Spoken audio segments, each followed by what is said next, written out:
So hi, welcome everyone to Wellness in Your House. Today is November 10th, and today's topic is substance use and addiction. So before we begin, I would just like to offer a territorial acknowledgement. I humbly acknowledge that I live, learn, and love on the traditional lands of the Tk'emlúps Secwepemc within Secwepemc Ulu, the traditional and unceded territory of the Secwepemc people. It's important to acknowledge that TRU was established on these lands without consent, and the TRU Wellness Center has made it a priority of ours to learn more about Indigenous practices and honor them, as well as other cultural wellness practices, in order to provide appropriate care and support to everyone that accesses our services.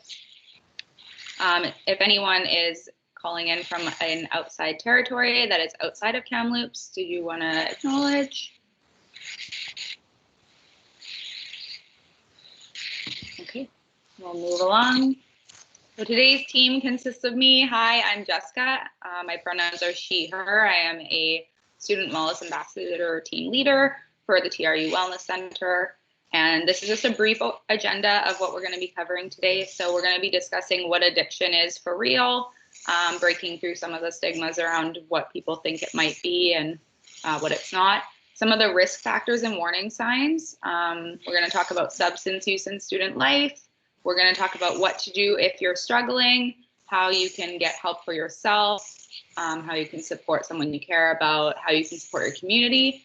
We're going to talk a little bit about naloxone, which is something that's emerged lately throughout the pandemic, or the epidemic of opioid addiction.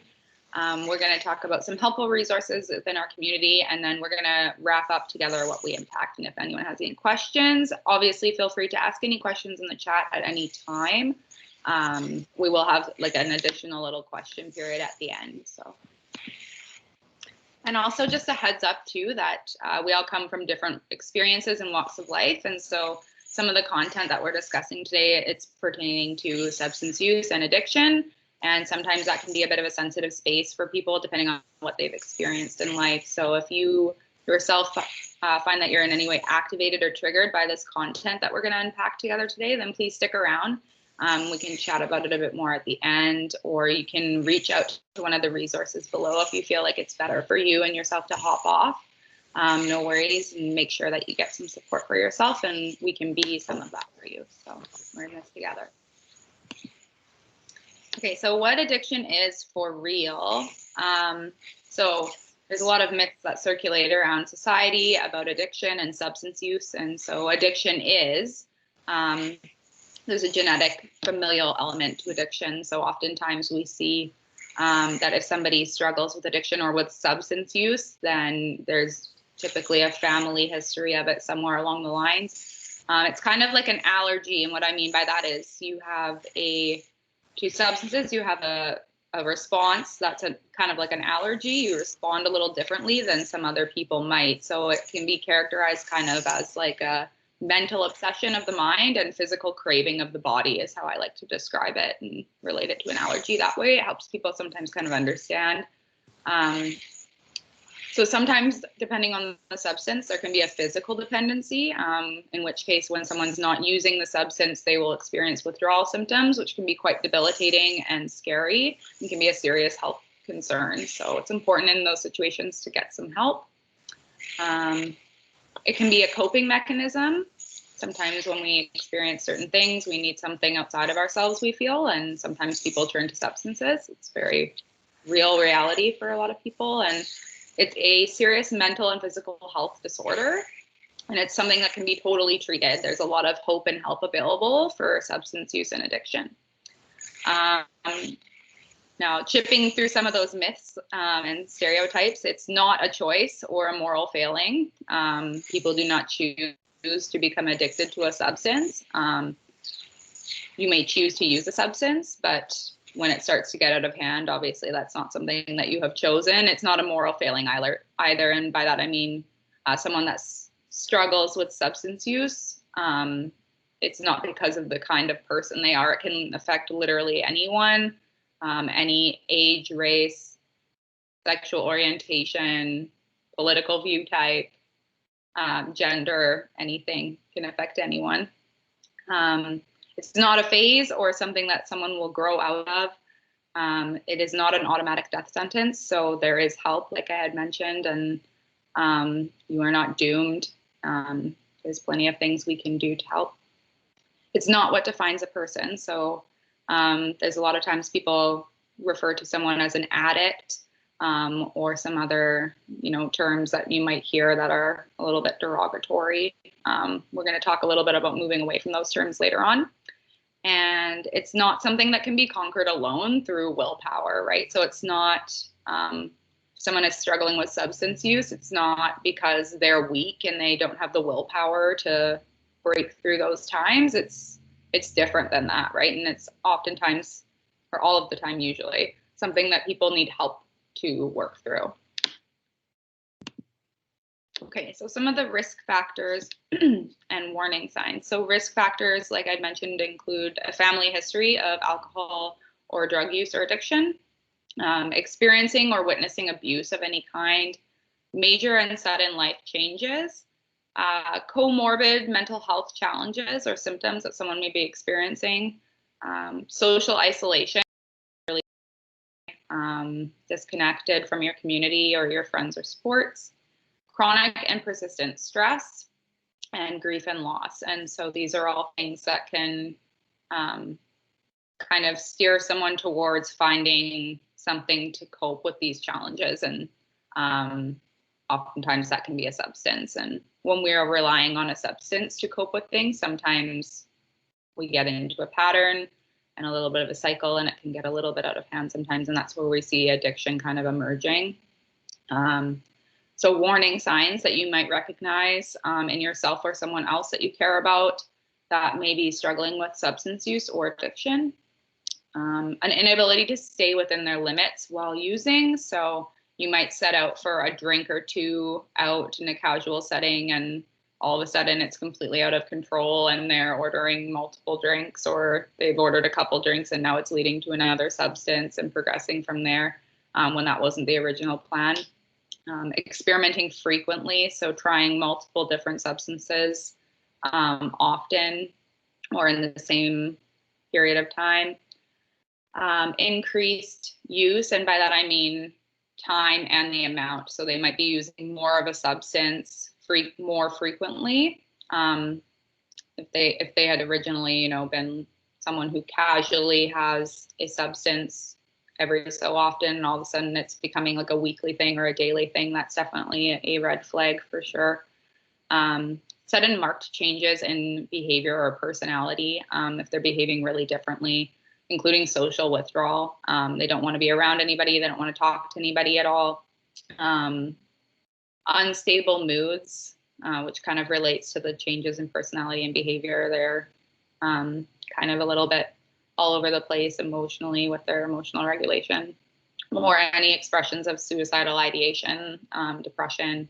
Those kinds of things can definitely be a bit of a concern and point to a warning sign.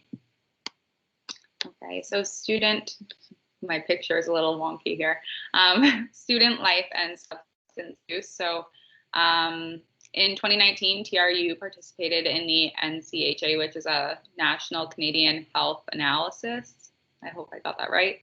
And we did that to gain insight into our own campus and how our students and faculty are affected by a lot of different common mental health concerns and wellness concerns. And so the data from that survey in 2019 revealed that approximately 11% of TRU students used substances in a frequency that's consistent with addictive patterns. And by that, I mean they're using very regularly. So that was, it's really good for us to have that insight because we know where we need to point our focus, and we know that this is happening in our own community. In addition to that, a lot of university or college students, they experience many of the common risk factors such as stress, exams and deadlines and papers, and balancing this course with that course with external life commitments can be really stressful sometimes. I'm sure we're all aware of that.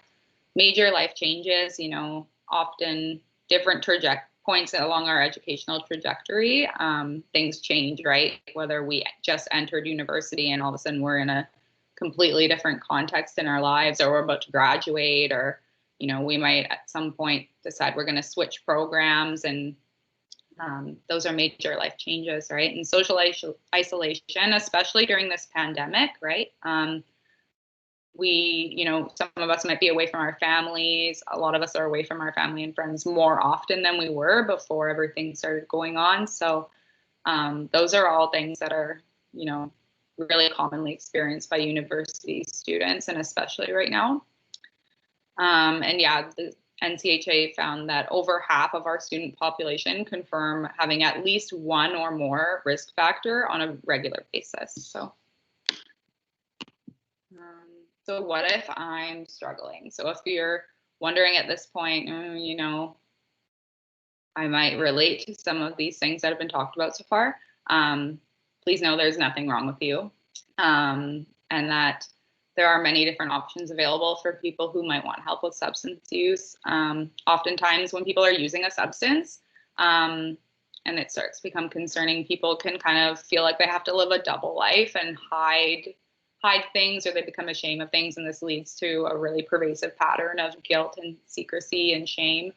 And that in turn, those feelings typically need to, like, a need for escapism. So people might start to feel trapped, like there's no way out, and I promise you there is.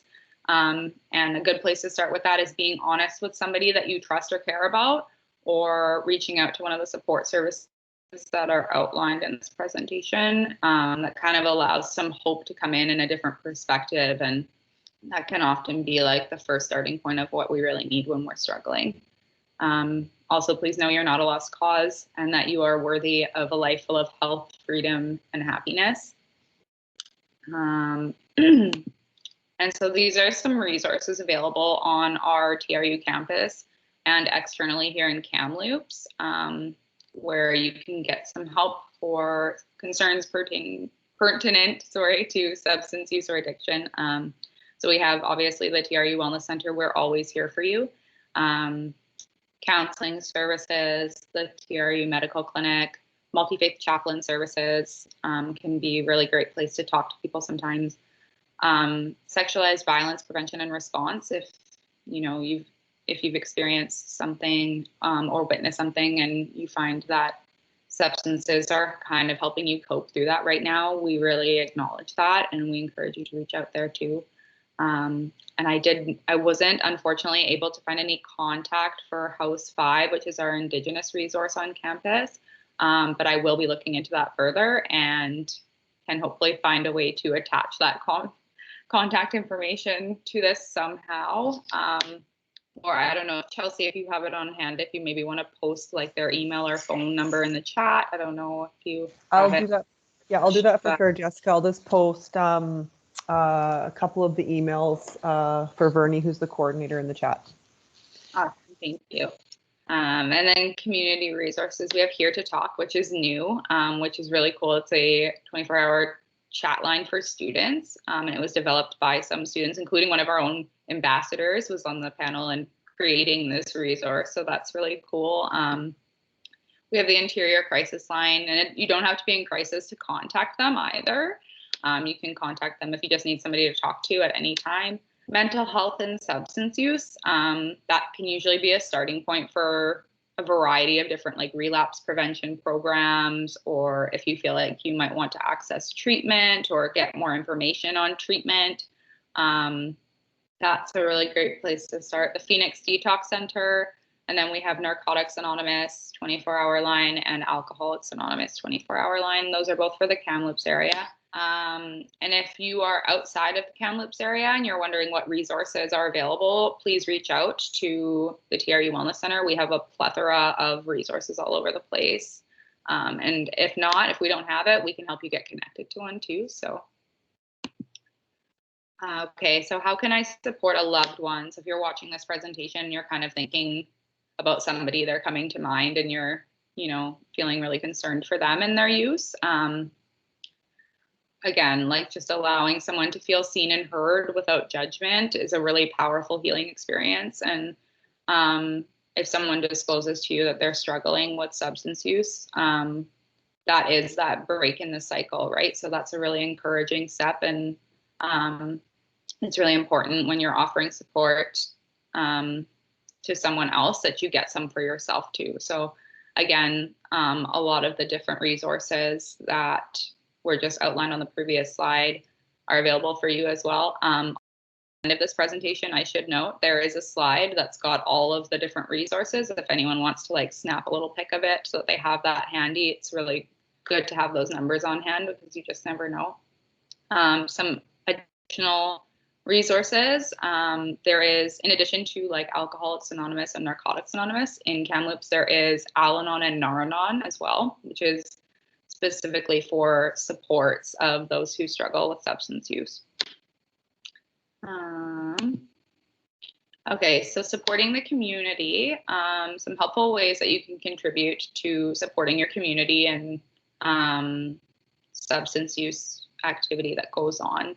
So the first one would be to educate yourself about addiction. I think that's because there's a lot of culturally instilled and societal views around substance use and addiction, and a lot of those are very false and stigmatizing. So educating yourself about the topic is really valuable in helping veer away from some of those more harmful views that exist in society still.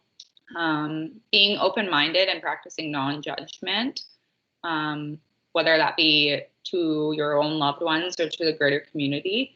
Being an active bystander, so some ways that you can do that when you see something going on that aligns with those harmful, stigmatizing views or actions, to not just stand back, but to actually step forward and offer a different opinion, right? A more gentle and open opinion.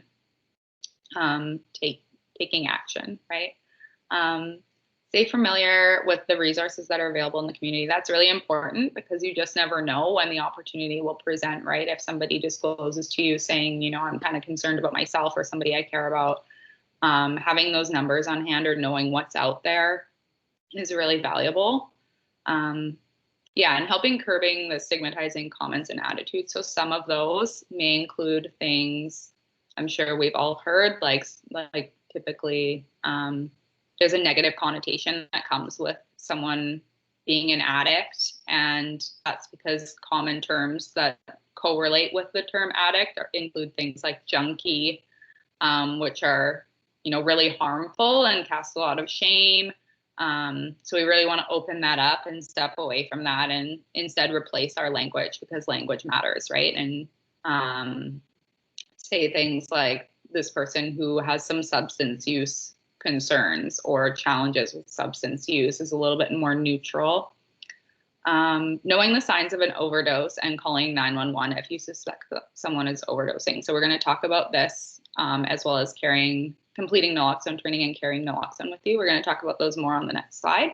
But I just wanted to make note too of something in British Columbia called the Samaritan's Law, which is if you yourself ever find yourself in a situation where you're with someone, maybe at a party or maybe just even at home, or you've happened upon someone and they are overdosing and you yourself have used or have substances on you and you're really concerned or scared about, you know, I don't want to call the police because I don't want to get in trouble.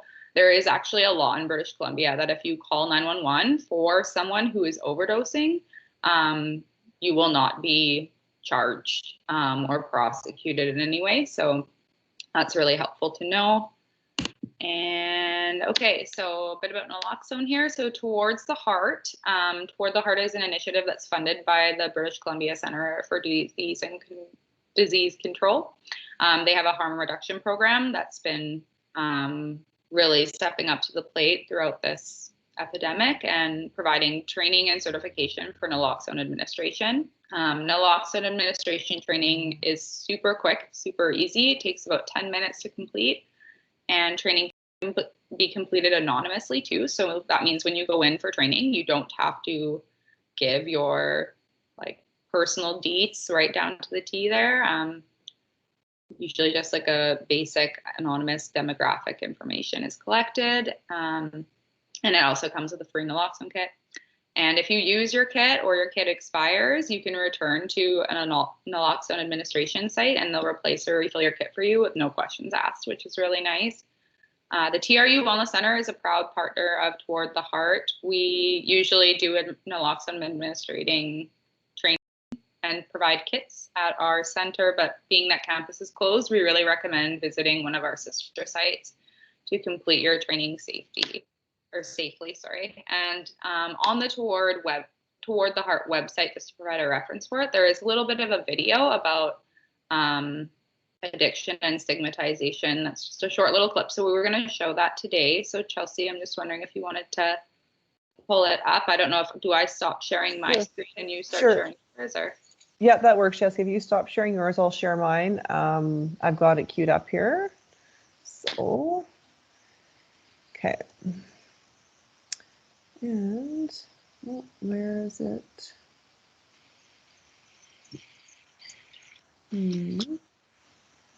Let me just try again here. Let me see. There. Jessica, can you see the language matters there? Yeah.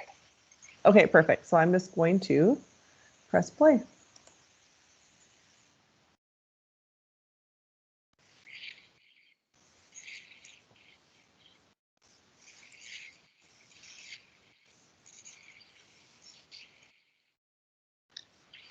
I can't hear any sound. I don't know about anybody else. Oh,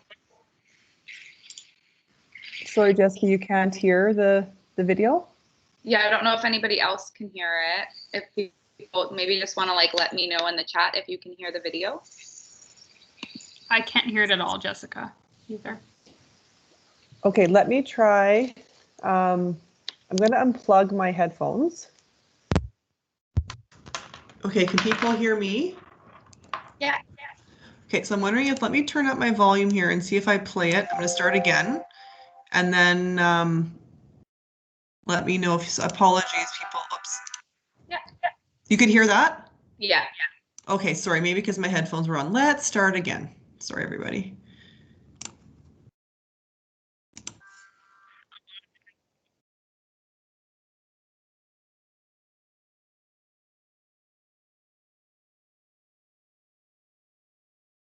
I think we're having some technical difficulties.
Okay.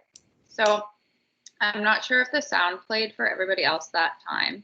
I could not hear it, but there were a lot of main points that you could just visually see through watching the video. But if you did want to watch it again with sound, because there are a couple extra points that they say, then that is available on the Toward the Heart website. So maybe we can just post the video in the chat. And I'll post it in the chat, Jessica. I'm just going to stop sharing my screen and I'll post it right now. Okay, so I'm going to start sharing my screen again. Can people see my screen? Can everybody see that? I can't see it yet, Jessica. Oh. Uh-oh, we had it. It worked the first time. There now? No, I can't see it. Oh no. Okay, well, let me try again. Open. no. Jessica, do you have time to email it to me and then I can bring it up? Yes, I will email you the link for it right now. So maybe this is a time, if anybody has any questions for Jessica, it would be a great time to post it in the chat or just turn off your mic if you're comfortable. Jessica's very knowledgeable and she's done a lot of work on this, so she hopefully can answer questions. So I'd be happy to answer questions for sure.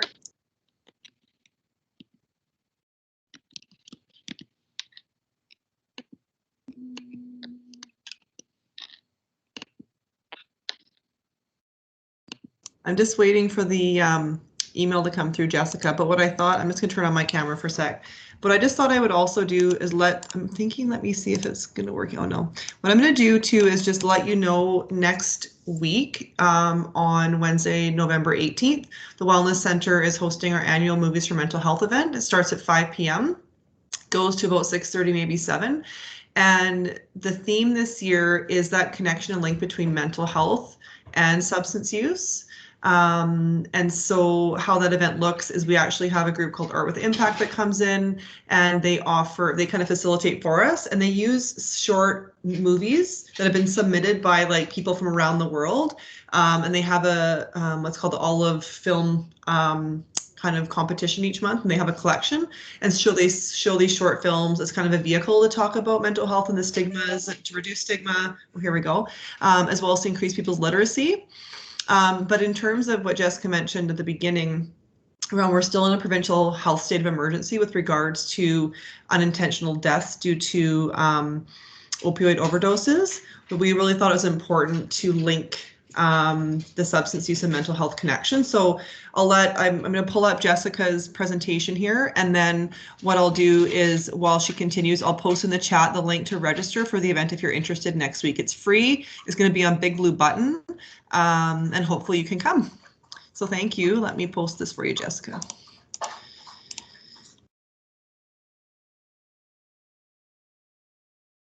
We apologize for the technical difficulties. I'm still learning to navigate Microsoft Teams. Okay,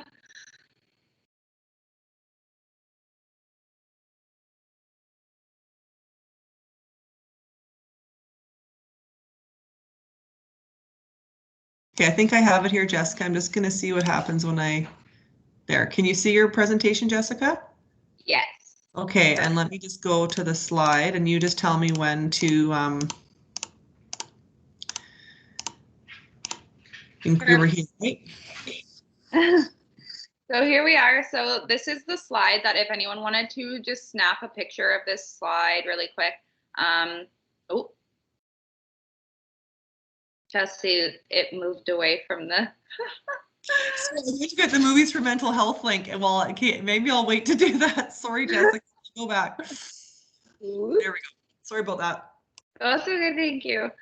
So if anybody wants to snap a picture of this screen and not Chelsea's inbox, then now is a really good time. It's got everything on here for community resources, campus resources, and also this slide has the current that are open right now. Naloxone administration sites for Toward the Heart. So these are the places, their phone numbers as well, where you can go to be trained and receive your free naloxone kit. So this is we'll just leave this one here for a minute or so, a little bit. If anybody wants to snap a pic of it. Okay, we're almost done here. So we'll just go to the next slide. And if you didn't have a chance to grab those resources, please let me know at the end.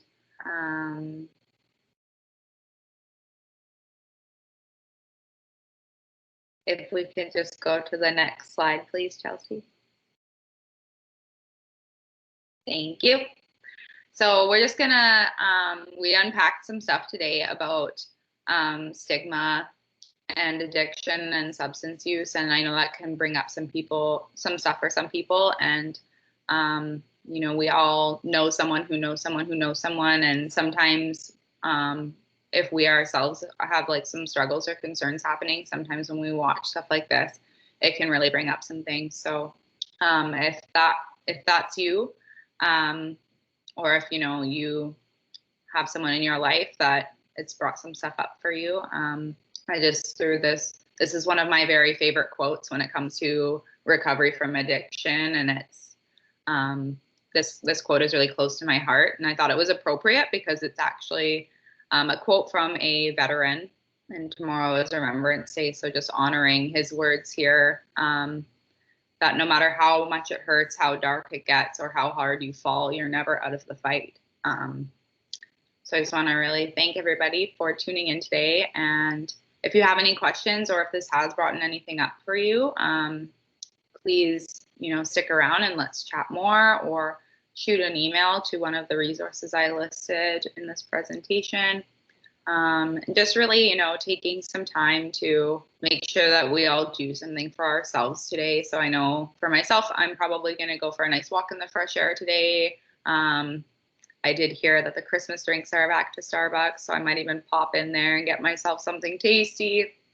Just like do something just small and just kind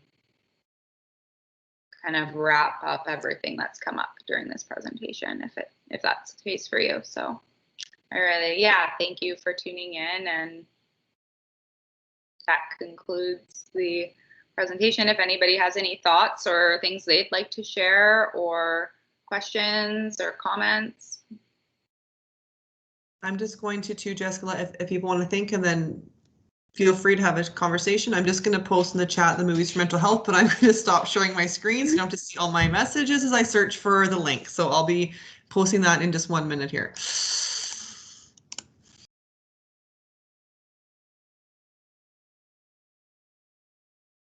Or two, if you don't have any questions, or if you don't have any comments, then you can always throw something either on the chat, or feel free to unmute yourself and share something that you're going to do to take care of yourself today, or just one of those small little things. Because if people, might be having some stuff that's come up, they might be kind of like, oh, well, what do I do, right? And so hearing other people's ideas of little small things they're going to practice for self-care today can be really valuable if anybody wants to share.